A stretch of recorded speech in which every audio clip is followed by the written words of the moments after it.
The next set of terms in this series related to national income in budget or real versus nominal GDP.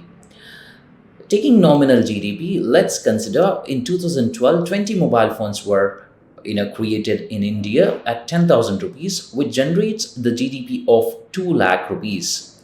And in 2013, 20 mobile phones were generated at 10,500 rupees per phone. It created a GDP of 2,10,000 rupees. However, this is for the current year prices. So the rise in prices between 2012 and 13 is 500 rupees per phone, which is a difference of 10,000 rupees in the overall GDP. This GDP, we call it as nominal GDP. It is completely based on the current year prices.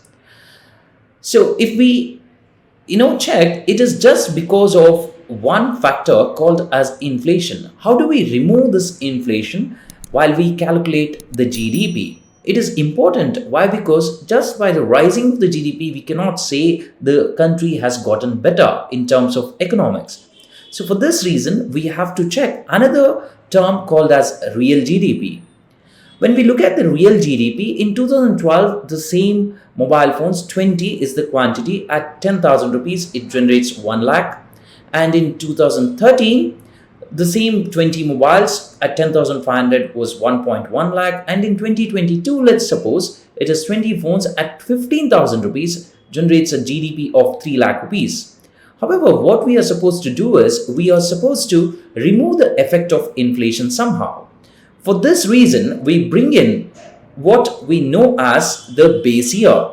So when we consider a particular year as base year, in this case, we'll consider 2012 to be base year.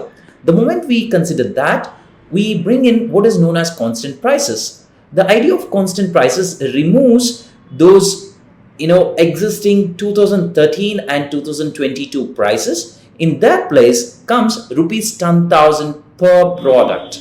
So we are going to replace those 10,500 and 15,000 with 10,000 rupees. Automatically, the GDP changes to 1 lakh rupees each in both 2013 and 22. This was just because of quantity, right? The quantity remained the same, so the GDP remained the same. So we can say that until and unless the quantity changes, the real GDP does not change. So this is, what brings to the fore that the difference was absolutely zero. The next set of terms in the budget we are going to consider are the absolute GDP versus the GDP growth rate.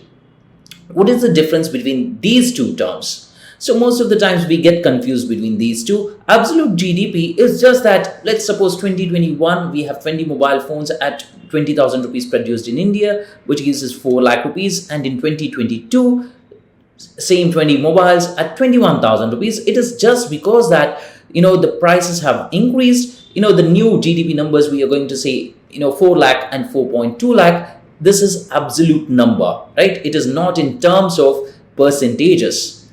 So when we calculate the GDP and compare it with the previous year, we get it as what we know as your GDP growth rate. So to get the GDP growth rate, we have a particular way of calculation. We have a formula for that.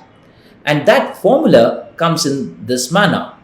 So is going to be the present year GDP minus the previous year GDP divided by the previous year GDP into 100. So which is 4.2 lakh minus 4 lakh divided by 4 lakh in our example into 100, which is 5%. It's pretty simple that we calculate GDP and GDP growth rate. GDP is just about GDP in absolute terms, whereas GDP growth rate is also known as GDP in percentage terms or growth in percentage terms. So that's the difference. Thank you for watching. Please do subscribe to Legacy IAS. Thank you.